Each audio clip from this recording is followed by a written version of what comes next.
Olá, como vai? Estamos aqui para mais uma edição do nosso programa semanal Questão de Ordem. Hoje a gente recebe aqui a deputada federal Ana Paula Leão, do PP de Minas Gerais, da Frente Parlamentar da Pecuária Leiteira. Deputada, obrigado por ter aceito o nosso convite mais uma vez, né? Que a senhora está sempre aqui com a gente. Eu que agradeço, Valtênia, é uma honra estar aqui com você, fazer parte desse programa tão bom que as pessoas gostam muito. A gente está fazendo 5 anos do canal e 5 anos do programa, Olha, sabia? parabéns, não sabia, que show. Aliás, falando de 5 anos, quanto tempo uma vaca leiteira fica no rebanho, hein, deputada? Depende. A gente acha que a vaca, tem gente que fala muito mal do produtor de leite, acha que bate, que isso, mas não. A vaca a gente cuida com carinho, com amor, a gente tem que dar atenção para ela, tem que fazer muito carinho, coçar a vaca, porque ela gosta, para ela nos dar o leite que a gente precisa. Sombra e água fresca, né? Depende do carinho que a gente vai dar para ela e a durabilidade dela no rebanho. As vacas estão bem, mas os produtores de leite no Brasil vivem, já tem algum tempo, alguns anos, grandes dificuldades para sobreviver nessa atividade, que é uma atividade quase que milenar. As primeiras vacas de leite eu estudei, chegaram no Brasil perto de 1530 para alimentar os portugueses que para cá vieram. Os indígenas nem conheciam aquelas vacas e chamavam elas de antas de outras terras. A pecuária cresceu, o Brasil hoje é craque, produz 34 bilhões de litros de leite. Como que um país tão grande de rebanho, de produção de leite, tem dificuldades, deputada? Tem muitas dificuldades. Por exemplo, agora, esse ano, nós estamos há 2 anos já numa batalha enorme com a questão da importação, que ela continua crescente, continua atrapalhando a atividade, continua prejudicando o produtor de leite e o nosso governo, infelizmente, não faz absolutamente nada. Quem poderia fazer alguma coisa por nós se nega terminantemente a fazer e não faz. A gente até ficou animado, porque no começo do ano houve uma reação no preço do leite, começou a reagir. Aí depois agora parece que caiu novamente. Isso, em abril ele começou a cair. Agora, em junho, ele veio para 2,64 em alguns lugares. Tem lugares que estão mais baratos, porque o preço não é igual no país inteiro, ele tem muita diferença. E isso é uma das coisas que atrapalha muito o produtor de leite. O que acontece? Quando a gente tem uma oferta muito grande, e a gente tem essa oferta grande, tendo em vista a importação que chega no Brasil, que chega com preço mais barato, o nosso preço vai lá para baixo. Mesmo na entre-safra agora? Infelizmente, isso também está acontecendo na entre-safra, que era para a gente estar tendo um preço melhor e o produtor está respirando mais aliviado, mas não. O preço caiu agora, ele caiu na faixa de 3% com relação a abril desse ano e com relação ao mesmo período do ano passado, foi quase 7% de queda no preço de leite, e do leite pago ao produtor. Agora, deputada, é interessante observar, porque esse é um movimento da dificuldade do pequeno de sobreviver. A gente tem percebido que na cadeia leiteira, os grandes... Quer dizer, ou você é pequeno e sobrevive ali pequenininho, ou o médio que tem grande dificuldade. Então, assim, qual é a fórmula de sobreviver dentro desse setor? Tem? Tem. O leite, ele é rentável, o leite, ele dá lucro. O leite, por exemplo, o meu avô, ele criou 5 filhos, todos estudaram e formaram, e ele deu uma fazenda para cada filho quando casou. Não era nada estrondoso, mas era um pedacinho de chão para que eles pudessem continuar. Mas antigamente a gente tinha condições para isso. Hoje o custo de produção é altíssimo, é muito grande, não está chegando no que a gente tem de venda. Essa conta não fecha. O que é mais caro no custo de produção? Olha, ração é muito caro, medicamento é caro, alimentação, fazer silagem hoje está muito caro. E é tudo um contexto, né, que você tem que ir produzindo aquilo ali para você dar. A vaca vai te entregar o leite se você alimentá-la. Porque ela é uma máquina de produzir carinho, leite, né? exatamente. E tendo uma boa genética. Agora, por exemplo, com o Plano Safra, ele diminuiu, mas para o Pronaf, que é a grande parte dos produtores de leite, que é o pequeno produtor, e o médio se enquadram no Pronaf, ele está para 3% de juros ao ano para genética, para embriões, transferência de embriões. Porém, a coisa não para aí. Essa linha tinha que ser até a ponta, só que ela não vai. Ela vai com burocracia, com enorme papelada, o produtor não dá conta de mexer, e ela interrompe aqui. Quando você começa a fazer, você não tem assistência técnica. Os estados não têm assistência técnica, e isso precisa não acompanhar o tempo técnica. todo, né, deputada? Né? Integral, a gente precisa ter isso para que o nosso país continue produzindo, para que os nossos produtores continuem na atividade. Eu falo, Valtênio, hoje nós somos mais de 1 milhão de produtores, mais de 4 milhões de pessoas que trabalham nessa cadeia enorme, porque é uma cadeia extensa, muito grande, mas isso tem a tendência de acabar se o governo não fizer alguma coisa. A senhora falou de importação, que esse é o tema que a gente vê mais o setor reclamando. Se o Brasil produz 34 bilhões de litros de leite, se nós somos o quê? O quarto ou quinto maior produtor do mundo, do né? mundo. Por que nós importamos? Eu ainda trabalho no agro há muitos anos, tento entender, falam muito da questão das regiões que não tem leite, que tem que transformar o leite para virar leite em pó. Qual é a razão da importação? Olha, eu também gostaria de saber. Por quê? Porque antigamente se usava que a importação era porque nós não produzíamos o suficiente para atender o nosso país. Agora nós temos excesso de produção. Claro que oriundo com o que vem de fora. Mas a gente tem sim condições de abastecer o nosso país inteiro a partir do momento que a gente tiver política pública voltada para a pecuária leiteira, coisa que não existe. A gente tiver preço. Por exemplo, nós temos uma lei de 2012. Essa lei ela determina que o produtor saiba com antecedência o preço do leite, que os laticínios, cooperativas, empresas comuniquem isso ao produtor e, se isso não acontecer, tem que pagar uma multa. Porém, a fiscalização é do MAPA. Pergunta que dia que ele fiscalizou. Nunca. Então, é sempre o produtor que leva na tinta. E a importação, ainda a senhora falou, também tenho dificuldade de entender, mas o que é a justificativa para importar o leite? A justificativa é essa, é que a gente não produz para abastecer o nosso país todo. Todo, a senhora fala geograficamente. Geograficamente porque o sul está abastecido, sim, no sudeste está abastecido. Falando. Como é que esse leite vai para lá? Ele passa por um processo de industrialização? Ele vai como leite em pó ou ele vai como leite in natura? Não, ele vai como leite in natura. Vai em caminhões, naquelas coisas? Não, a região, o sul tem uma região, a bacia forte, Santa Catarina tem, o Paraná tem, entendeu? Minas Gerais tem. Agora nós estamos começando, por incrível que pareça, no Pará a gente já está com uma bacia. Mas no Nordeste Pernambuco, como faz? A gente já está com uma Também já bacia. tem? Já. Hoje a gente já está geograficamente bem organizado no país. Eu tenho grupos de produtores de leite do país inteiro e converso com eles direto. E o problema é o mesmo. A gente precisa de uma lei, de uma medida do governo que proteja o produtor de leite. Por quê? Hoje em dia, vamos combinar essa questão do leite spot, que veio para ajudar o produtor. Pelo menos foi isso que falaram na época. Isso não ajuda, o leite spot cai tudo. Cai o preço do leite, cai não sei o quê. É impressionante, é uma coisa que não tem explicação.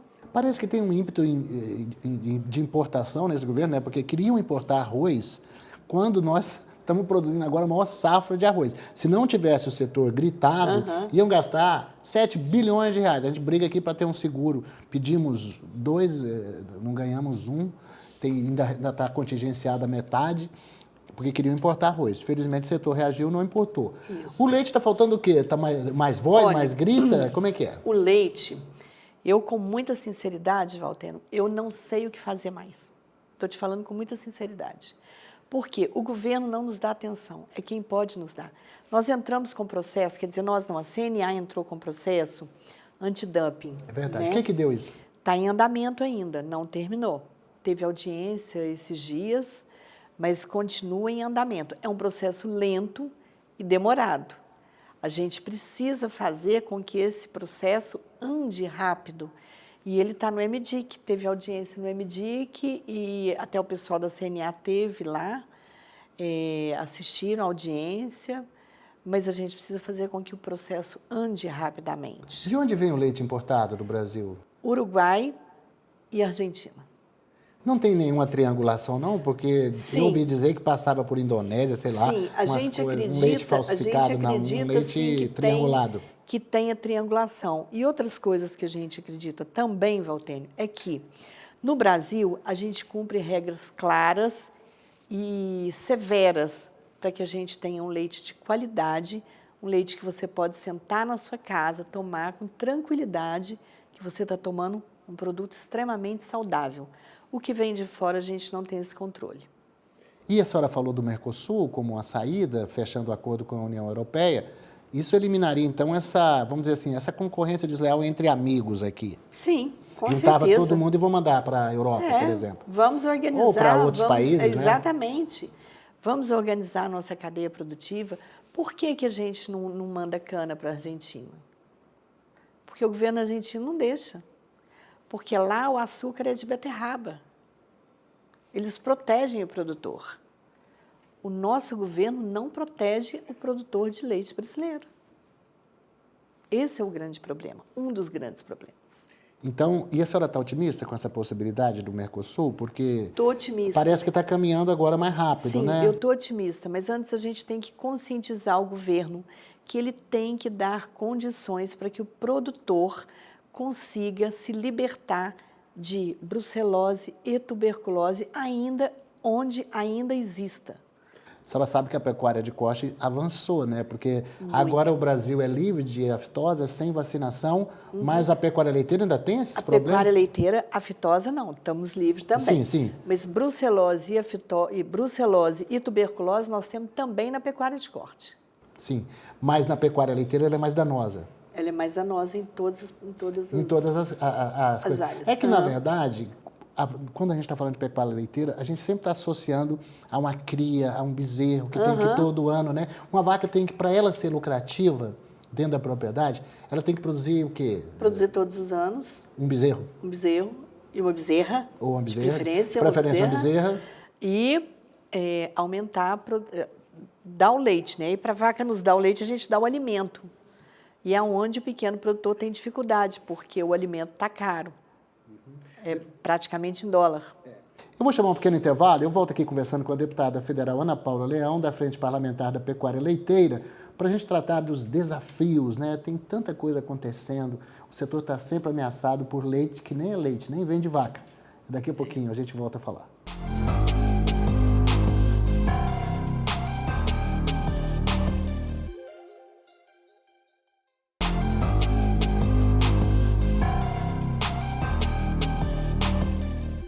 Estamos de volta com o Questão de Ordem, hoje conversando aqui com a deputada federal Ana Paula Leão, do PP de Minas Gerais, ela que é da Frente Parlamentar da Pecuária Leiteira.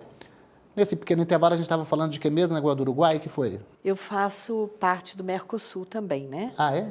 E no Uruguai, a minha curiosidade foi saber como que as coisas ocorriam para o produtor, como que é. Né? Então, fui saber, e o Uruguai ele tem um instituto só para cuidar do leite, que é o INALI. Então, eu estive nesse instituto, conversei com eles, trocamos ideias, assim, muito grandes e boas ideias na questão do leite, mas o que me deu uma admiração enorme foi o carinho e o cuidado que o país tem com a produção leiteira, diferentemente do Brasil. Porque aqui nós temos 2 ministérios, o MAPA e o MDA. E, para ser sincera, até hoje a gente não sabe a qual a gente pertence. Era um ministério só, virou 3, né? Que ficou, ainda tem o da pesca também. Ainda tem o da pesca. Cada setor é importante, mas quando divide muito, é complicado, né? Exatamente. Aí não tem recurso, né? E aí fica todo mundo brigando. Mas, além das dificuldades que a gente está falando aqui, de preço, de apoio, de incentivo, ainda tem os mais espertinhos, né, que tiram, vamos dizer assim, tentam tirar vantagem em cima do nosso leite, transformando bebidas que são lácteas e ainda mais falando mal das nossas vacas produtoras de leite. Eu queria que a senhora falasse o que está sendo feito para combater, até para explicar para quem está nos assistindo o que está acontecendo nesse sentido, hein? Existe um projeto de lei da senadora Tereza Cristina, quando era deputada, que está na ordem do dia, está no plenário, pode ser votado a qualquer momento, porque nós já conseguimos o número de assinaturas necessárias para colocá-lo em votação, que é um projeto que proíbe a utilização da nomenclatura leite em produtos que não são oriundos de mamíferos, né? Porque o leite, eles são oriundos de mamífero, né? Você não ordenha uma soja, não tem como. Uma castanha. Uma castanha, não tem como. Um coco, você não ordenha, não tem como se ordenhar isso. Então, a gente precisa que esse projeto seja votado o quanto antes, para que a gente consiga tirar a nomenclatura leite, porque pra leite dar segurança à cadeia, né? Dá segurança à cadeia produtiva leiteira, porque o leite ele é de ordenha, ele não é de vegetal, né? Então, esse projeto está lá pronto. E a gente enfrenta também campanhas danosas falando do nosso leite. O leite é o alimento mais nutritivo do mundo. Existem apenas 2 pessoas, quem tem intolerância à lactose, Ou alergia, né? ou alergia, Que já tem leite para isso, que né? já tem leite para isso, o leite mesmo. A2, né? O leite A2, e a gente ainda enfrenta campanhas de difamação contra produtor de leite, contra o nosso leite, falando mal do nosso leite. Que vacas não devem ser ordenhadas. Como é que é isso? Que vaca não deve ser ordenhada. A vaca fica feliz da vida e ela tem muito carinho quando ela está sendo ordenhada. A vaca, nós que somos produtores de leite, as minhas vacas, todas elas têm nome. Eu chamo elas de menina, minhas meninas. Entendeu? Eu tenho a mimosa, eu tenho a melancia. Isso todo produtor de leite tem, é uma coisa, uma forma que a gente tem de estar ali conversando. Você não bate em vaca, se você bater em vaca, ela te esconde o leite. Mas, tecnicamente, para a gente poder explicar para quem está nos assistindo por que é importante a ordenha e como é que a gente desmistifica essa questão, deputada? A ordenha é extremamente importante porque ela alimenta, ela dá um alimento que é extremamente importante para nós e para o próprio animal, ele desinflama a glândula mamária. Ela tem que tirar aquele leite para ela, para fazer bem para ela. Então, não é nada que vai machucar, que vai aborrecer ou que vai deixá-la chateada de forma alguma. Quem conhece a vida de fazenda sabe que uma vaca, quando ela está na lactação, principalmente as vacas que são, vamos dizer assim, têm essa aptidão leiteira, né? O girolando, as nossas holandesas, Jersey, enfim... Elas, quando você não... A gente fala lá no Goiás desleitar, né? A gente falava no passado, hoje é ordenha. Mas chegava a pingar o leite, né? Incha as tetas, machuca. Né? Então, certamente, é até um alívio para o animal vaca, quando sim. faz aquilo, né? Para ela, tanto é que ela tá sendo ordenhada, ela está comendo tranquilamente. E há um Entendeu? controle, né, deputada? Exatamente. Nas propriedades, com a questão do controle da mastite e tudo mais. Agora, tudo. talvez isso é o que falte ao pequeno, e é isso que eu queria abordar com a senhora. De que forma a gente pode fazer com que o conhecimento, a tecnologia, a assistência técnica chegue também ao pequeno para que o leite dele tenha um valor maior? Porque o produtor de leite que tem uma avaliação de um laboratório que mostra qual é a quantidade de proteína, de gordura, controle de mastite, o leite dele é um pouco mais... Vale mais. Vale mais. Mas o pequeno produtor, esse que está penando, ele não tem essa condição. Como a gente muda essa realidade? A gente muda essa realidade com o governo ajudando o produtor de leite, criando políticas públicas voltadas para o produtor, como tem para o grãos. Entendeu? A gente precisa de política pública voltada para o produtor de leite. A gente ouve falar muito, o governo federal falando de aquisições do governo federal para merenda escolar, para mais alguma coisa, assim, isso não acontece na prática? Com o leite, não. A gente precisa fazer com que aconteça com o leite também. Que as escolas passem a dar o leite fluido e comprem nas suas regiões. Isso seria muito bom, um passo muito importante. Inclusive, foi uma das bandeiras que nós defendemos logo que a frente foi criada e defendemos até hoje ainda. Então, não tem nenhum número, assim, de quanto é que é adquirido para merenda escolar no Brasil? Do leite não tem? Não, do leite não. Outra questão, assim, a gente sabe a dificuldade do leite natura, dessa coisa toda de preço, mas existe os derivados também, que a gente está falando, a senhora é de uma região que produz doce, que produz queijo. Aliás, o queijo de Minas está alcançando o mundo. É verdade. Então, existe a possibilidade de a agroindústria transformar esse leite dentro das propriedades e agregar valor? Sim, existem. Hoje já existem queijarias fazendo isso dentro das propriedades. Entendeu? Isso hoje já está não só em Minas, como São Paulo tem, Santa Catarina, Mas precisa Paraná, de dinheiro, tem, de investimento. Precisa de e investimento. O Plano Safra para investimento, ó. Foi lá para baixo. Entendeu? O Plano Safra para o Pronaf é aquilo que eu te falei, dos 3%, para gado de genética, melhoramento da pecuária, melhoramento do rebanho.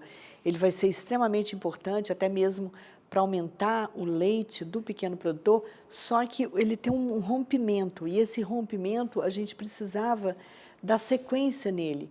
E a sequência dele é através do mapa, do MDA, de governos estaduais, de prefeituras municipais, de todas elas, porque 99% dos nossos municípios são, em Minas, por exemplo, são produtores de leite. Então, se cada prefeito fizesse a sua parte, junto com o Estado e junto com o governo federal, nós teríamos uma produção fantástica, não só em Minas, como em todo o território brasileiro. Como é lá em Uberlândia? Uberlândia, a gente tem essa parceria.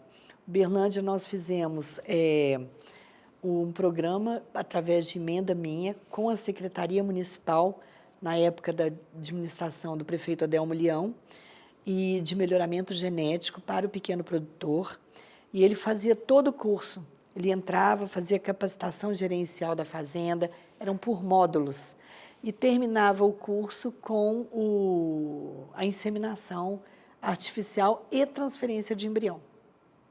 Como é o rebanho bovino leiteiro no Brasil? Que números que a gente pode ter, hein, deputado? O que lhe vem à cabeça, assim? Porque a gente, no caso da pecuária de corte, inclusive com matrizes que foram abatidas por causa da reposição que tem que ter nessa atividade, o ano passado foi recorde, 39 milhões de cabeças abatidas. Mas dentro da pecuária leiteira, tem algum número que mostra quanto que a gente tem? Tem número, Valtênio, mas eu vou te confessar, eu não lembro de cabeça. Não, eu sei. Mas, assim, quando a gente fala de pecuária, nós estamos falando de pecuária toda, né? Pecuária leiteira, toda. pecuária de corte, Isso. tudo isso, que é esse número de, se não me engano, 280 milhões, 300 milhões de cabeça que tem no Brasil, né? É isso aí, né? Agora, a pecuária leiteira também tem. Inclusive, em Uberlândia, a gente fez o georreferenciamento, por isso que eu te falo. É porque o censo está atrasado. O prefeito quer, o prefeito faz, ajuda.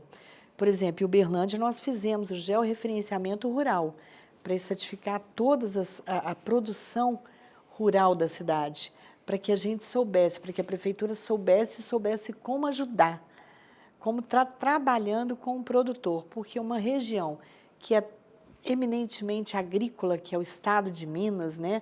Uberlândia, apesar de ter uma potência, hoje ser um comércio varejista enorme e tudo, mas a gente ainda é agro, a gente ainda tem muito pequenos produtores na região. E a gente fez isso e nós catalogamos quase 900 produtores de leite lá. Deputada, e agora aí na Câmara, quais são os passos dentro desse setor? O que vem pela frente? Esse foi um semestre que passou voando, mas um semestre eu considero pouco produtivo do Legislativo, não só na Câmara, mas no Senado. A dificuldade do governo de articular, de ter apoio, né? Então, tudo isso dificultou uma pauta de votações. Mas o que a senhora coloca como prioridade? O que está sendo discutido na frente? Olha, a gente tem um projeto que até eu vou relatar, acho que amanhã, do deputado Pezente, onde a gente vai estar tratando da precificação e de multas que vai ter para quem não cumprir o que está no projeto de lei de 2012. O que é, por exemplo? Por exemplo, você tem que passar o preço para o produtor com antecedência. Não passou, não organizou, você tem multas. Para cada caso, tem uma multa diferente. Vou estar relatando amanhã, depois eu te passo ele direitinho. Temos esse projeto da senadora Tereza Cristina, que está no plenário para ser votado, que nós vamos novamente conversar com o presidente Hugo Mota, que ele é extremamente importante para nós. Estamos cobrando do MAPA a fiscalização, para que ele fiscalize o que é existente, o que já tem existente no país, que ele deixou de fiscalizar. Aliás, acho que ele nunca fiscalizou, na grande verdade. E tem projetos de lei, por exemplo, nós temos o projeto de lei que é de extrema importância, que é para não ter leite de laboratório, leite sintético, que também já vem falando isso por aqui. E temos outros também em andamento que já estão bem adiantados dentro da Câmara dos Deputados. É claro que esse é um setor que precisa ter uma integração melhor entre a indústria, o produtor e o varejista lá, né, o supermercado, que tem que saber até como expõe o leite, como é que vai tornar esse produto mais visível. E a indústria também, que precisa entrar nessa, né? Isso. O meu sonho, Valteno, é eu fazer com que o produtor, a indústria, o laticínio, a cooperativa, a empresa, todos eles conversem. Porque o que seria do produtor sem eles? E o que seria um deles sem nós? Exato. Então, nós precisamos entrar num consenso, saber que nós somos parceiros, que a gente precisa trabalhar em conjunto, né? Porque quando a gente trabalha em parceria, não só visando um único lado, mas quando a gente trabalha em parceria, vendo o seu bem, o meu bem, o bem do nosso colega, do nosso vizinho, o trabalho flui e flui feliz da vida. As pessoas ficam satisfeitas com isso.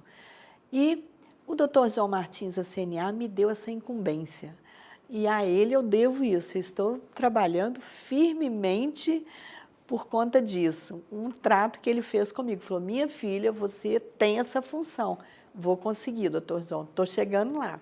Doutor João, nosso presidente da CNA, Confederação da Agricultura e Pecuária do Brasil. Deputada, muito obrigado pela sua presença aqui. Muito bom. A senhora vai lá para a fazenda. Recomendações às suas meninas lá, as vaquinhas. Muito obrigada. Como é mesmo o nome mesmo? A senhora falou algumas aí? Tem a melancia, tem a mimosa. Adorei esse papo. Tem a vanusa, tem nome de gente. Sabe, elas são muito bonitinhas. Vacas e pessoas felizes é uma coisa que eu uso sempre, porque o professor Paulo Martins, da Embrapa Gado de Leite, falava disso, vacas e pessoas felizes, não é verdade? Isso mesmo. Nós temos agora, deixa eu só fazer uma publicidadezinha aqui. Faça, à vontade. Agora a gente vai ter exposição em Uberlândia, que vai ser do dia 29 ao dia 7 de setembro, desculpa. E nós vamos estar na exposição com a Casa do Produtor. É uma casa que ela foi pensada só para o produtor, né? Para que ele tenha ali, para que ele sinta em casa. Ele que escolheu as palestras que ele quer ouvir, ele que escolheu tudo o que vai acontecer na casa. A gente passou uma pesquisa entre os produtores de leite e eles é que escolheram tema, que escolheram tudo. Então, é uma casa que toda a diretoria do Sindicato Rural de Uberlândia está trabalhando com afinco, junto comigo, a gente está organizando isso. E eu convido o Brasil inteiro, inclusive você, para estar lá conosco, para conhecer de perto e ver como é que é aquela realidade maravilhosa. Obrigado pela sua presença aqui. Eu que agradeço. E obrigado a você que em casa acompanhou a entrevista com a deputada federal Ana Paula Leão, do PP de Minas Gerais, representante da nossa frente parlamentar da pecuária leiteira. O Questão de Ordem estará de volta na próxima semana. Até lá.